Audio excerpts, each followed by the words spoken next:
Welcome to Trillions. I'm Joel Weber. And I'm Eric Balchunas. Eric, the past week has been an interesting one, to say the least, in the markets, right? There was a jobs report that came out on Friday. A new Fed share started on Monday. And then we saw some red, a lot of red. And it kind of rebounded the following day. But there's a lot of turbulence in the market right now. And a lot of investors, especially if you're new to investing, are seeing red in a way that they've never seen before, because we've been in this epic bull market for almost a decade now. Yeah, it started to seem like utopia. Like you're just, especially with the Fed and how they kind of had the markets back for a while. Then Trump won. That was another catalyst.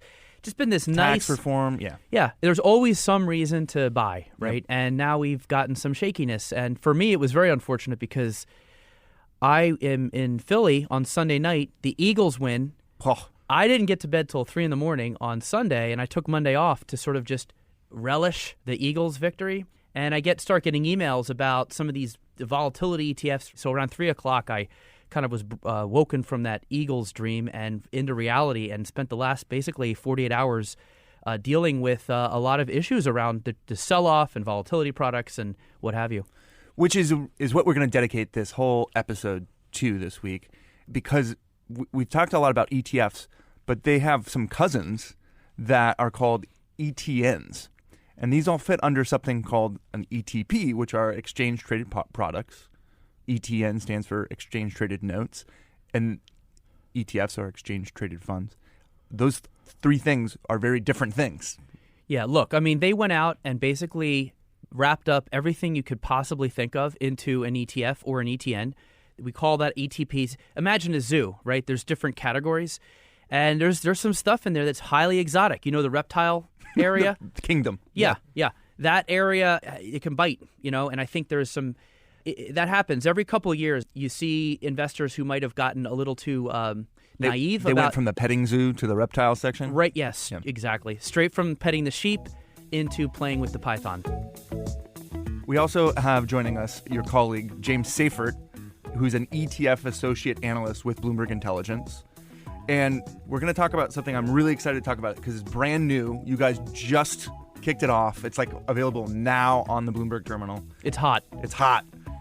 The ETF stoplight system. We could say we dropped it, right? We dropped it. Okay, we dropped it. This week on Trillions, the ETF stoplight system to save you from yourself. Okay, Eric, ETF stoplight system. What is the genesis of that? Right. So ETFs are it's just a huge spectrum of products. And over the years, I've been finding that if you talk to like a financial advisor network, we call them wirehouses, where they have a large network of advisors, I found they'll put ETFs into two categories. Either they're on the approved list or they're not, right? And the media, there tends to be they're safe or they're dangerous. But to me, there's much more nuance than that. And the other problem is what's dangerous to one person might be godsend to another. There could be a product that's triple leveraged junior gold miners. Now, I don't know what you just said, but triple leveraged gold miners. Okay. Just know you could lose or make a lot very quickly. Yep. These are products that I call trading tools. And for certain investors, they're great. These are like power tools. And then for other investors, they would be horrible, right? But they're all kind of put into this big area we call ETFs. And some aren't even technically ETFs. We'll get to that in a minute. But arguably, I thought movie ratings would be useful for ETFs. Which you did in your book. Right. And I wrote this in my book. There's like 5 ratings: G, PG, PG-13, R, and NC-17, right? Mm-hmm. Because, look, at the end of the day, just because children exist doesn't mean people shouldn't be allowed to see a Quentin Tarantino movie, right? We want him to make his movies, fair. But we don't want, I don't want my son to see The Hateful Eight. Yep. Not until he's at least 10 years old. He's like 9 right now, right? Yeah, right. Well, my dad let me watch The Exorcist when I was 11. Whoa. I'm still recovering from that. Whoa. Anyway, look, movie ratings are great because the other problem with rating systems out there for ETFs is they might tell you buy, sell, hold, right? Whether they think the underlying is going to go up or down. We don't do that at BI. There's also rating systems that are targeting advisors, and they'll throw all the crazy stuff out the window. They won't even rate them. They're like, they don't exist. They're awful. But at Bloomberg, our terminal users are sophisticated. So we wanted a system that could be used regardless of who the investor is or what their goal. Whether it's a small hedge fund, my grandma, or an advisor in Oklahoma, telling you what the rating is gives you advanced information to know the level of nasty surprise that could be within the product. Right.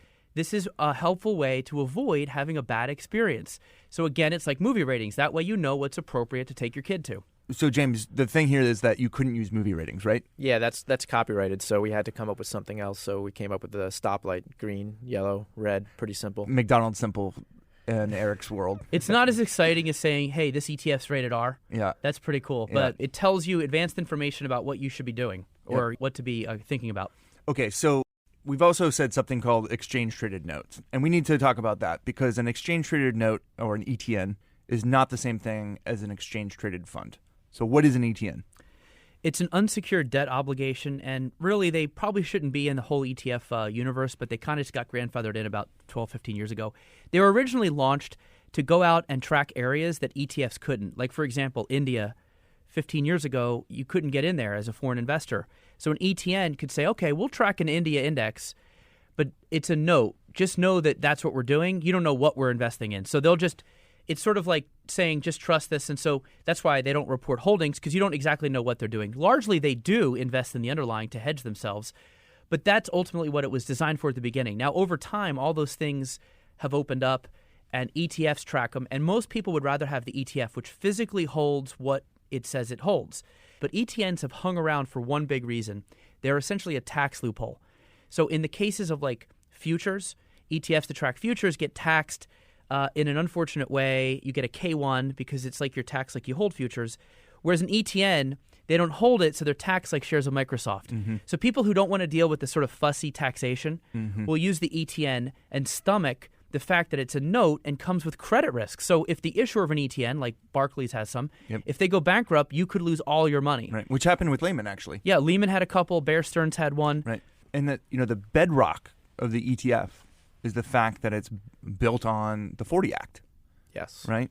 Which is what's made it, be this stable thing for as long as it's been around.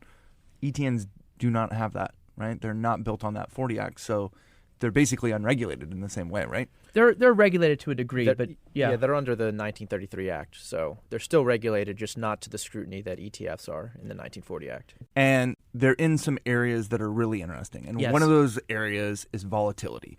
And there's been a dearth of volatility of late in the markets, right? And so a lot of people piled into a certain kind of trade, and I'll let you pick it up here. What was that trade? So this was a trade that you short VIX futures. And VIX is volatility. Yeah, VIX is basically... And the VIX index, let's take a step back. The VIX index is tracking the volatility on options on the S&P 500. In other words, if there's volatility on options, it means people are looking to buy insurance on their portfolio. That's what you do with puts. So if that starts going up, it means people are nervous, right? Now they have futures tracking the VIX, which you can't invest in. The futures market is what the ETFs hold. Most of them go long, which is they hold the futures, and just like the oil ETF holds oil futures. But a new category came out that shorts them. Now, what this does is it sort of puts you in the position of being like a hurricane insurance company. You're selling risk. So as long as there's no problems, you collect this nice premium. I mean, it's really nice. That thing went up. The inverse VIX ETN went up about 600% in the last 2 years. Just inching up. That's more like stepping up. I mean, that's some serious. They could equate it to picking up nickels in front of a steamroller, but those are like $5 bills. And then the steamroller came. Yes, a hurricane from hell came, and basically it lost 95% in a day. So, because of this low vol environment, normally you'd have more hiccups along the way, and you wouldn't see that level of event. But there's been such this placidness over the last couple of years that when it hit, man, it made up for lost time. Right. And actually, Bloomberg News has done some really interesting reporting around this of volatility as volatility Inc. is the idea, right? There's so much money wrapped up in volatility now that it's almost become its own asset class. Yeah, this is part of the reason I think this stoplight system is timely, because some of these products are useful for people who know what they're doing. Say you're a small hedge fund, you don't have access to some big prime broker.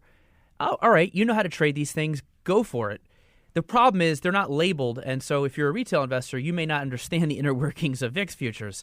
So a big debate now is whether to just ban these things or, as we're proposing, label them. Because there are people who actually might still be able to use them. They're just not your grandmother. Yeah, and the ETFs did what they were supposed to do. VIX futures rose 95% that day. So you got the inverse of that. It's not like they failed as a product. They just, what they held just kind of went to hell.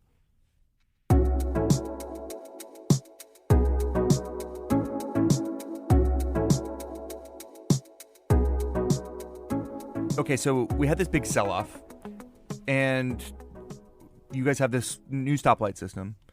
Let's talk about one of the ETNs, the inverse VIX, XIV. I'm looking here at your stoplight system. It's got a red light and 7 points. James, that sounds bad.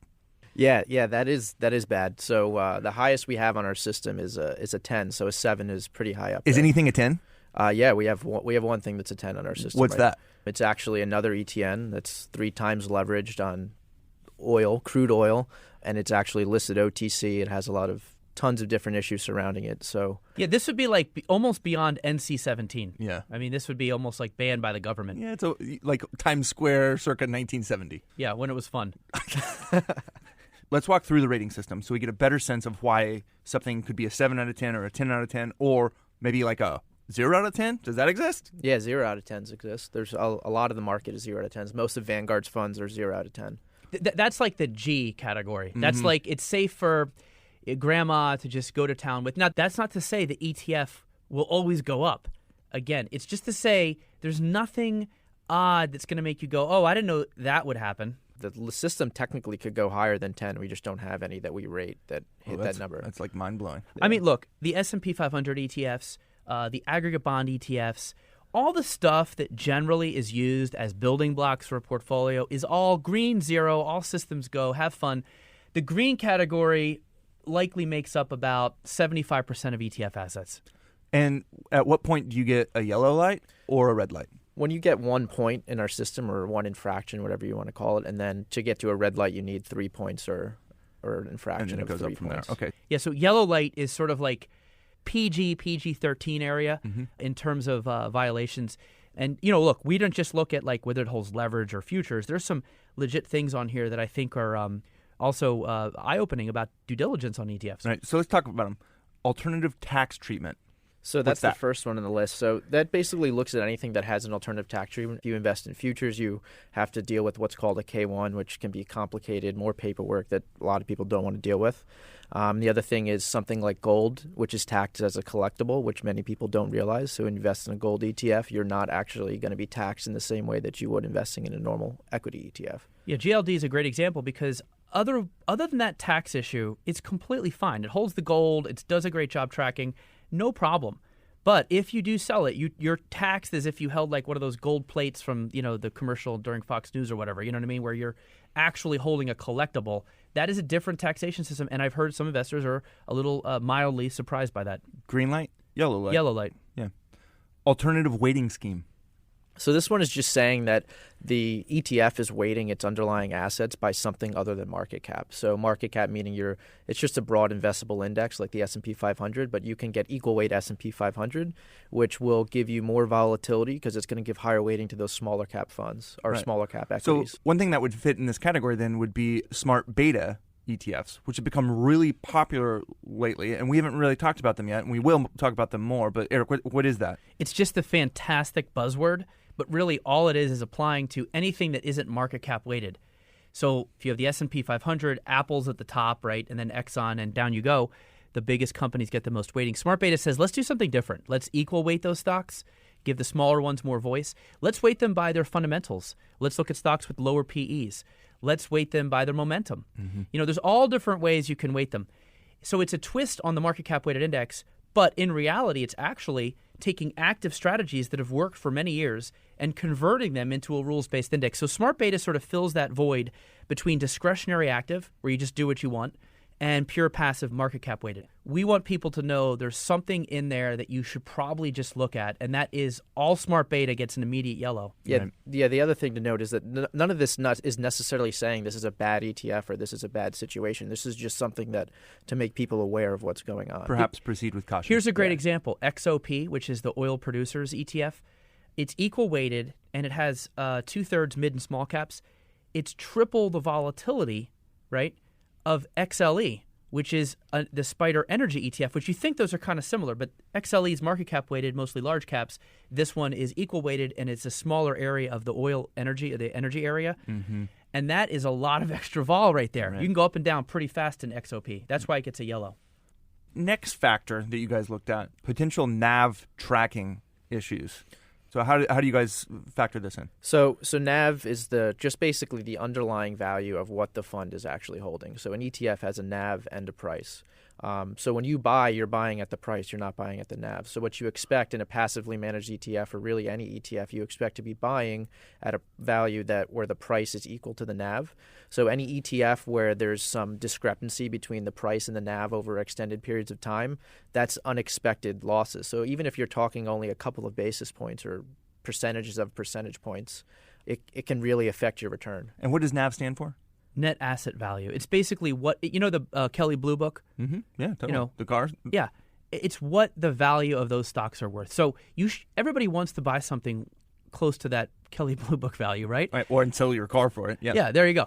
That is sort of what the NAV is as a metaphor, but ultimately you want to be close to it. And that's what people love about ETFs, is that the price that it trades at is close to the NAV, because if it gets out of whack, people can come in and arbitrage the difference. Right. That's what you don't have in closed-end funds, and people don't like those for that reason. The other part of this is, think about what an ETF's sole mission in life is. It's to track an index.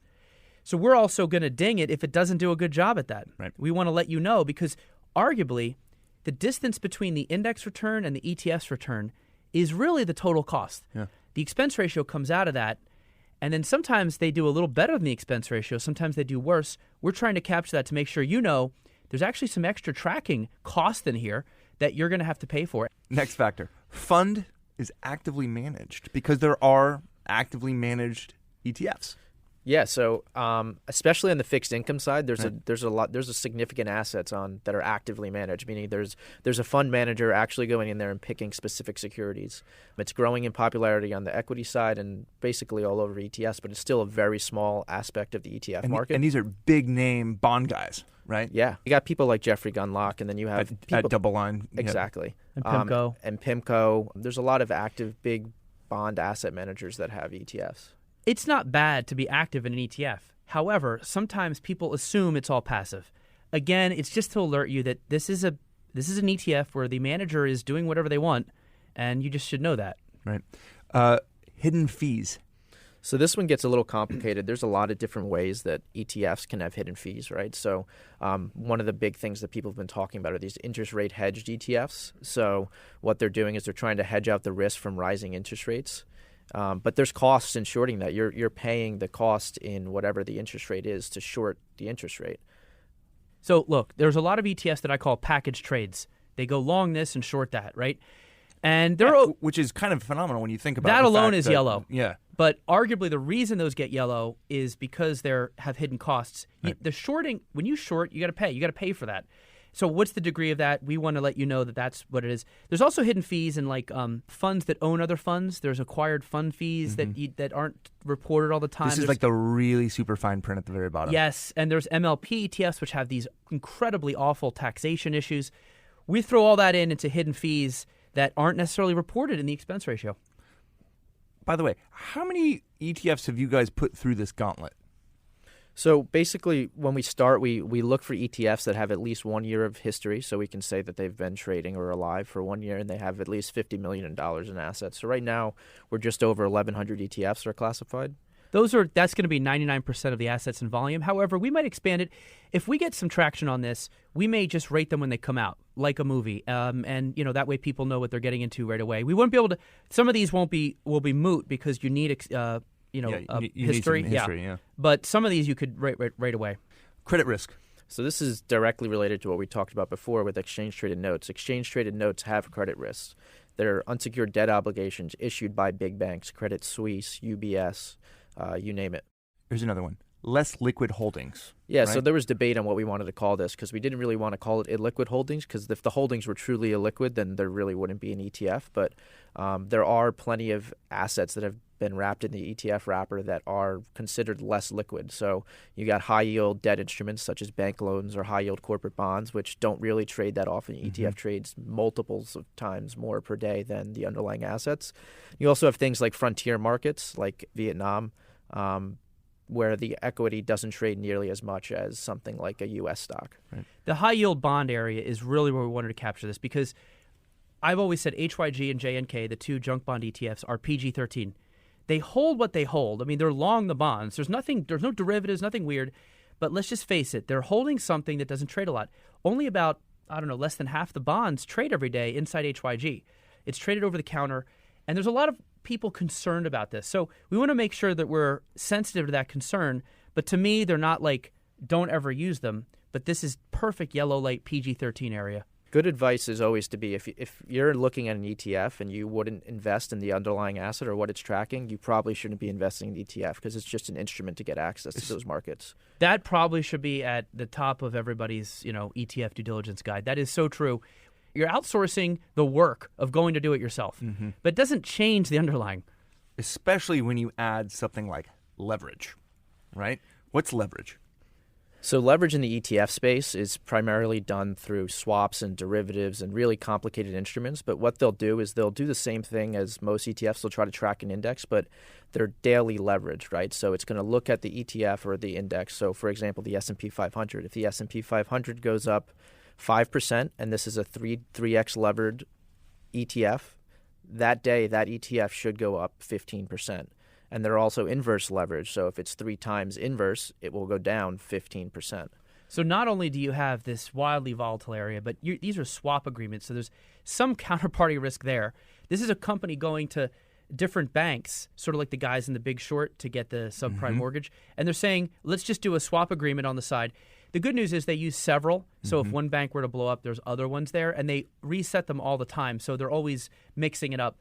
That said, the real issue, though, is that you can go up or down a lot in a day. Like, we look at something like a triple leveraged gold miners, back to that one. That can go up 15% in a day or down 15%.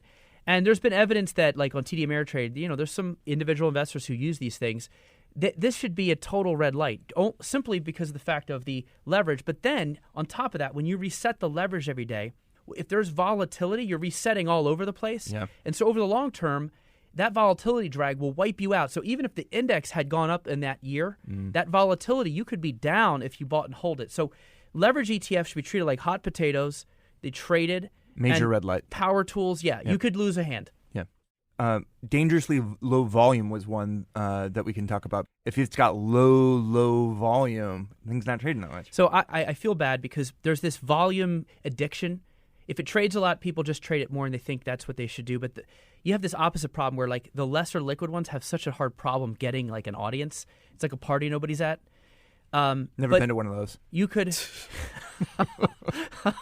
I'm just picturing your whole high school years right now. Hi, guys. Okay, sorry. That was too hearty of a laugh. I like you more than that. Listen, dangerously low volume isn't that you can't trade them, is that you probably should use a limit order. Don't just put a market order in, because when they're low volume, a lot of times the spread on the screen will be a little wider, meaning what somebody will pay versus what they'll sell. That's the spread. That's sort of like your toll going in and out of it. So you could put a limit order in the middle of that, though, and actually get a price. They put the wide spreads on those lesser liquid ones. So that's really the warning there. But I would, open up the door to people, because if you just go to the highly liquid ETFs, you're essentially trading stuff that came out in the 90s, might not be the cheapest, might not be the best exposure. So you do want to maybe look deeper in the toolbox. But if you see yellow, dangerously low volume, really that should just tell you that, okay, let me just be careful trading it. Let me buy using a limit order. And by the way, if something has low volume and you're worried about it closing, it can close. But with ETFs, you don't lose all your money. Now, an ETN, you can. That's the credit risk. But an ETF holds the security. So if it closes, it basically just sends a letter saying, look, this product didn't really work, right? Like the waste management ETF or how about the fishing ETF? Holds a bunch of Japanese and Norwegian stocks, didn't make it. So on the closure date, they sell those stocks and give you a check for your NAV. We should add that most of the ones that got dinged with this were actually ETNs that basically don't trade like less than once a month. So we're talking like seriously low volume on the exchanges. Yeah, they barely trade at all. How many of those actually just end up folding? A lot. And more should. I think they should. If you don't have like a trade in your product like every day, at least one trade, you should probably just close. I mean, that is really like ignored. I mean, there's even products that are less than, say, $10 million trading a day, which many investors won't touch. They'll look for at least $50 million a day, but that only gets you 160 ETFs. So then you got to go deeper and deeper. But there is probably, 400 or 500 ETFs that I think are probably better off just closing. Okay, so we got two more. Discount or premium issues being one of them. Yeah, so we talked about this a little bit before with the potential NAV tracking errors. But the discount premium issues really take into account the difference between the NAV and the price. So before, when we talked about the tracking issues, we were talking about performance solely. So over the last year or 2 years or whatever it may be, the index outperformed or underperformed the actual ETF. So discount premium issues just looks at, on a given day, say you need to sell in a given time period. For example, when Egypt closed down, the market was not trading properly. So you didn't know what the actual NAV was. There was huge disconnects between the price of the ETF and the underlying asset values. These are all things that you should be aware of that have happened in the past with these ETFs. The discount premium is it can confuse people. You think discount cheap, premium expensive. The word I use is arbitrage band, and I know that sounds even worse. basically, how wide is it before somebody steps in and goes, okay, the price of the ETF's drifted away from the NAV enough that I'm going to go buy the ETF and sell the underlying, or vice versa. That arbitrager is only going to do it when it's worth it to them. So how wide does that get before they act? Now, the more exotic and less liquid the holdings, the wider it's going to get.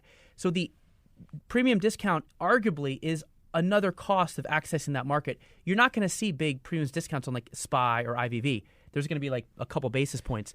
But you will see them on other exotic products. Those will definitely go in line with the exoticness of the holdings. So they're not necessarily bad. It's just something, again, you need to know. And in this case, we look at for two things, right? So we're looking for any time there's massive spikes. So we're talking 20% differences between the NAV and the price. So that's just to alert you that there have been spikes in the past.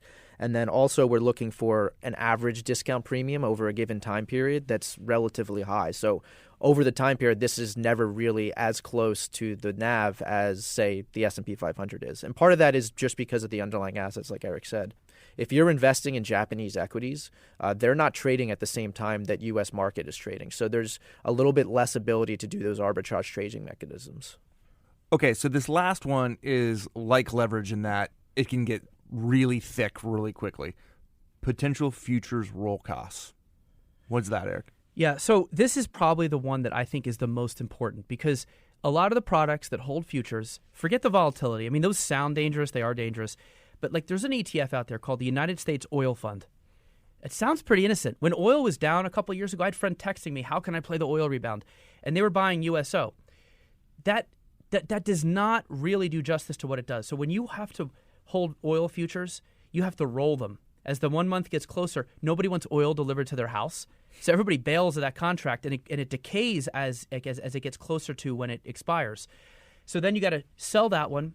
The ETF has to go buy the next one out, which is more expensive. When you're selling low and buying high over and over and over, something's not going to work. Yeah, for you are corroding the returns. Yeah. So USO will have we call it roll costs of 20 to 30% a year. And if it said the United States oil plus crippling contango roll costs or whatever, that would be fine. Maybe we wouldn't have to have this system, but it doesn't. So it says USO, which sounds pretty tame. The oil fund. Yeah. Yeah. Yeah. Yeah. Which, bigger meta picture here, which we've talked about before, is that's the ultimate risk with ETFs is something can be a wolf in sheep's clothing. Yeah, and that is the futures roll cost, automatic 3. We don't want anyone to get concerned, to worry about this. Plus the taxation, if you hold the ones that actually hold futures, you've got different taxation issues. And then there's one that leverage on top of that. And then some of those are ETNs. So those are the ones that actually start adding up and getting to like 8, 9, 10 infractions. Red light. That's not to say that some of these ETFs aren't really good at what they're doing. For example, if my grandma's investing in the markets, she shouldn't be investing in a VIX ETN that's as a long-term investment. But if you're a hedge fund or a trader and you're trying to hedge your volatility risk, a VIX ETF such as VXX is a really good investment for what they're trying to do. And that's what the system is trying to do. It's trying to say that this is an alert. You should be aware of this. If you are aware of it and you're still okay with it, go ahead. So ETF stoplight system, where can I find it? Well, it's on the Bloomberg terminal. That's where James and I publish all our research. However, not only can you find it there, if you email me, I'll send you a copy of it. It's ebalchunas@bloomberg.net. And we want it to get out there. It's on the terminal. We write to it, but it's okay that it goes out. It's a simple, universal thing, right? Yeah, it's a universal thing. We think that there should be an independent body doing this, and maybe not the SEC or the issuers. So I think that's there's a need for it. And if it's not this system, maybe it'll spark somebody else to do it, or people will just get into thinking about ETFs in terms of having nuanced or 5 levels of safe and dangerous, and not just these are good, these are bad. Green, yellow, red. James, Eric, thanks. Thanks for listening to Trillions. Until next time, you can find us on the Bloomberg Terminal, Bloomberg.com, Apple Podcasts, and a bunch of other places I probably haven't heard about yet. We'd love to hear from you. We're on Twitter. I'm at Joel Weber Show. Eric's at Eric Balchunas. James is at JSEYFF. Trillions is produced by Magnus Henriksen with a lift from Topher Forez this week. Francesca Levy is the head of Bloomberg Podcasts.